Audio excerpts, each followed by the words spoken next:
श्री गणेशाय नमः। गजाननं भूतगणादिसेवितं कपित्थजम्बो फलचारुभक्षणम् उमासुतं सो कविनाशकारकं नमामि विघ्नेश्वरपादपङ्कजम्। भगवान गणपति महाराज के पावन चरणों में वंदन करता हूँ और प्रणाम करता हूँ। गणेश चतुर्थी यानी भाद्रपद शुक्ल पक्ष यानी सिद्धि विनायक का जन्म जयंती महोत्सव। इस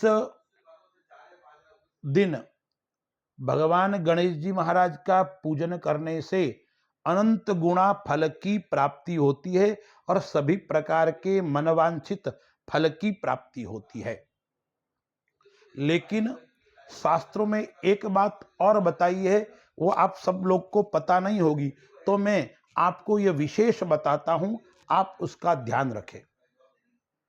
भाद्रपद शुक्ल पक्ष के दिन जो चतुर्थी तिथि है, यानी भाद्रपद माह की चतुर्थी के दिन जो व्यक्ति चंद्रमा का दर्शन करता है, चंद्र दर्शन करता है, उसको विशेष दोष लगता है। कौन सा दोष लगता है? उसके जीवन के अंदर उसके ऊपर गलत कलंक लगता है, झूठा आरोप लगता है।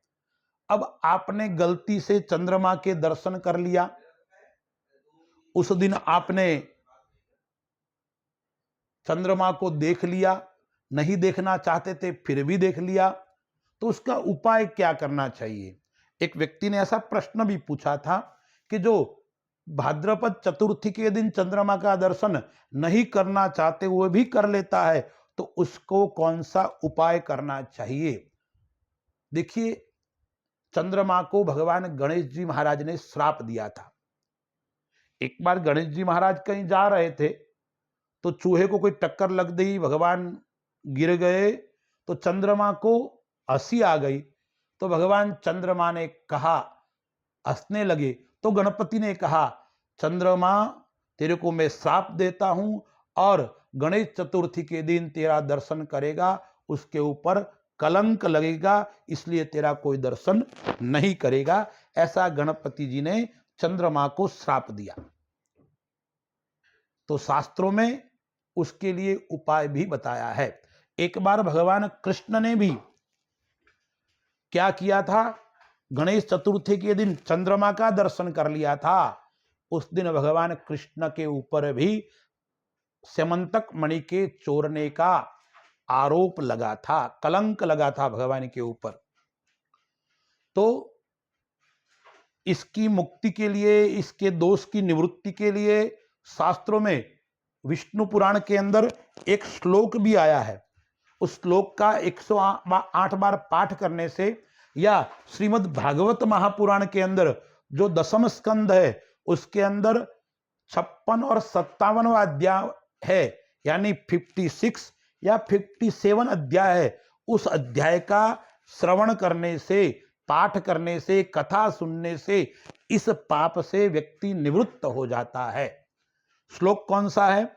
सिंह प्रसेनमवधि सिंहो जाम्बवता हतः सुकुमार कमारोदित तब हेश स्यमंतक। इसका पाठ करने से यह दोष से व्यक्ति निवृत्त होता है। और फिर कौन सी कथा? श्रीमद् भागवत महापुराण के अंदर दशम स्कंद के अंदर 56 और 57वें अध्याय के अंदर स्यमंतक मणि की कथा आई है, उसको श्रवण करने से इस दोष की निवृत्ति होती है। आइए हम कथा के बारे में विचार करते हैं। कथा में आपको सुनाने का प्रयास कर रहा हूं। द्वारिकापुरी के अंदर भगवान कृष्ण विराजमान थे और वहां सत्राजित नाम का एक यदु वंशी व्यक्ति निवास करता था। उसके पास में भगवान सूर्य की उपासना करने के लिए निरंतर वो प्रयासरत था, करता था, और भगवान सूर्य की उपासना निरंतर करता था। भगवान सूर्य का वो मित्र था और सूर्य की उपासना के कारण भगवान सूर्य नारायण उसको प्रसन्न हुए और उसको स्यमंतक नाम की मणि प्रदान कर दी।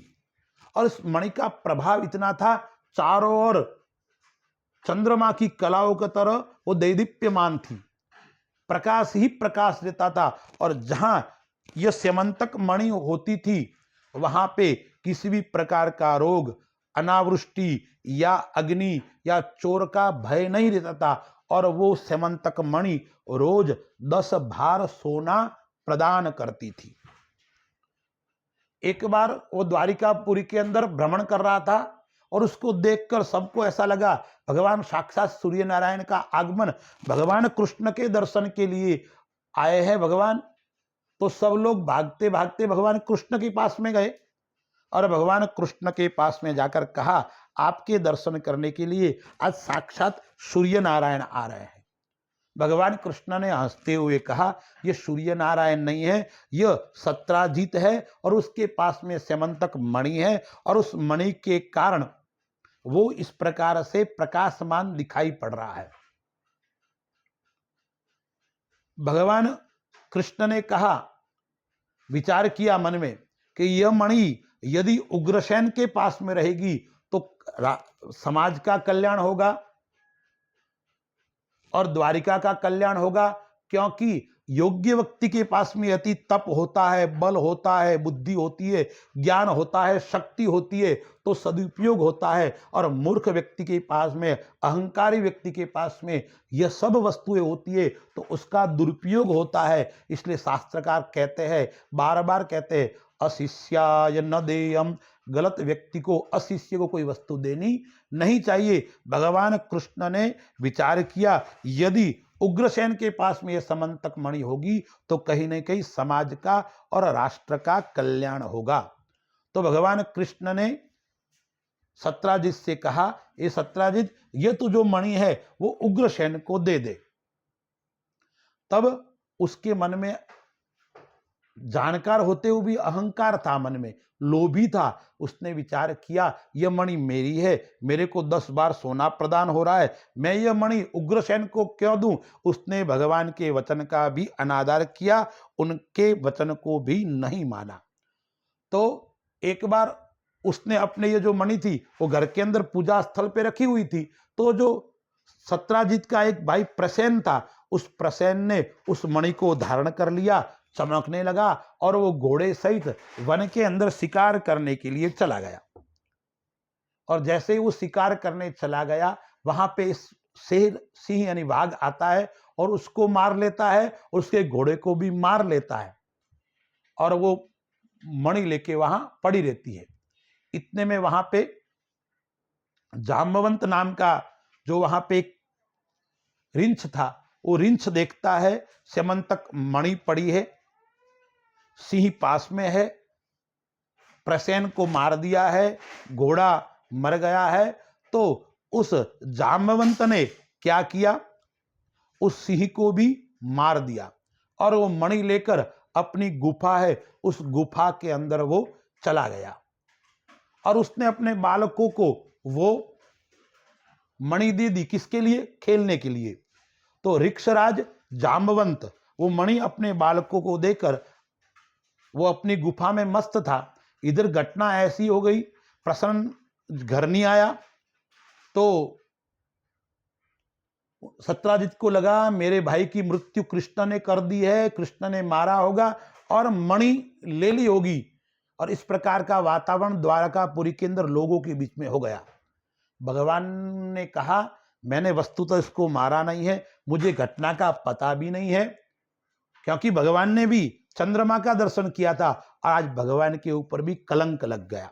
भगवान ने विचार किया, इस कलंक को समाप्त कैसे किया जाए। तो जो द्वारिकापुरी के अंदर सभ्य व्यक्ति थे, कुछ जानकार समझदार व्यक्ति थे, उनको एकत्रित करके भगवान उस स्यमंतक मणि को ढूंढने के लिए जंगल में जाते हैं। जंगल में गए और वहां पे जाते हैं, देखते हैं तो घोड़ा मरा हुआ है। सत्राजित का जो भाई था वो भी मरा हुआ है। और भगवान ने कहा, कृष्ण ने विचार किया इसको किसी ने मार दिया है और मणि ले लिए।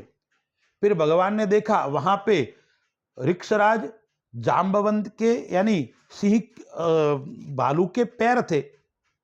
तो पैर को देखते देखते भगवान गुफा तक पहुंचे। भगवान के साथ में द्वारिका के कुछ लोग थे, वो बाहर खड़े रहे और भगवान ने कहा मैं अंदर जाता हूं। भगवान वहां गए और जैसे बालक उस मणि को खेल रहे थे, भगवान ने देखी मणि तो यहां पड़ी है, सामने पड़ी है, ये बालक मणि से खेल रहे, मणि चमक रही है। बालक के साथ में उनकी माता भी थी और जैसे ही भगवान को देखा, उनको पता नहीं है भगवान है, कृष्ण है, व्यक्ति को आते हुए देखा, वो सब चिल्लाने लगे, रोने लगे। इतने में एकदम वहां ऋक्षराज जाम्बवत आया और जाम्बवत को क्रोध आ गया और वो जो भगवान थे उसको भी पता नहीं था भगवान है, उनके सामने युद्ध प्रारंभ हो गया। कहते हैं कि भागवत में बताया है कि यह युद्ध 28 दिन तक चला है और इस युद्ध के अंदर कभी जाम्बवत भगवान के ऊपर प्रहार कर रहा है और कभी भगवान श्री कृष्ण उनके ऊपर प्रहार कर रहे हैं। काफी दिनों तक 28 दिनों तक यह युद्ध चला और कहते हैं भगवान कृष्ण ने मुक्का मार मार के उसके ऊपर हमला कर करके इस जामवंत के एक एक अंग को तोड़ दिया, गांठें टूट गई और एकदम वो निस्तेज हो गया। और उसने देखा, सामने देखा और एकदम उसको याद आ गया, ये तो मेरे प्रभु राम जैसे है, राम का ही स्वरूप है, कृष्ण है। और उस समय वो हाथ जोड़ के भगवान के सामने खड़ा हो गया, हे परमात्मा, मुझे पता नहीं था आप साक्षात रामावतार भगवान कृष्ण है, भगवान राम ने मुझे दर्शन दिए थे, आज आप द्वापर के अंदर मुझे दर्शन देने के लिए आए हैं।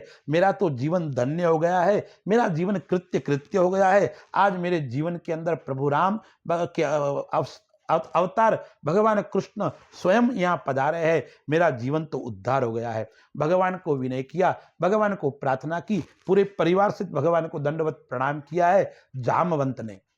तो भगवान ने कहा मैं तो यह मणि लेने के लिए आया हूं। तो कहा भगवान ये आपकी है, मैंने तो अपराध कर दिया है, मेरे को क्षमा कीजिए। तो भगवान को प्रणाम किया है। भगवान ने कहा कोई बात नहीं। और श्यमंतक मणि उसने जाम्बवंत ने किसको दी है? भगवान को दी है और उनकी पुत्री भी भगवान को प्रदान की है कि आप मेरी पुत्री को भी ले जाइए और मेरा उद्धार कीजिए। यानी जाम्बवती थी, उस जाम्बवती को और मणि दोनों को भगवान को जाम्बवंत ने प्रदान किया है।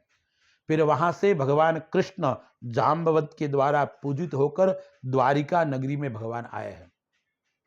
वहां भगवान ने उग्रसेन को भी बुलाया है, सत्राजित को भी बुलाया है और पूरी घटना कह दी है और कहा ये सत्रजित, ये आपकी मणि है, आप इसको ले जाइए।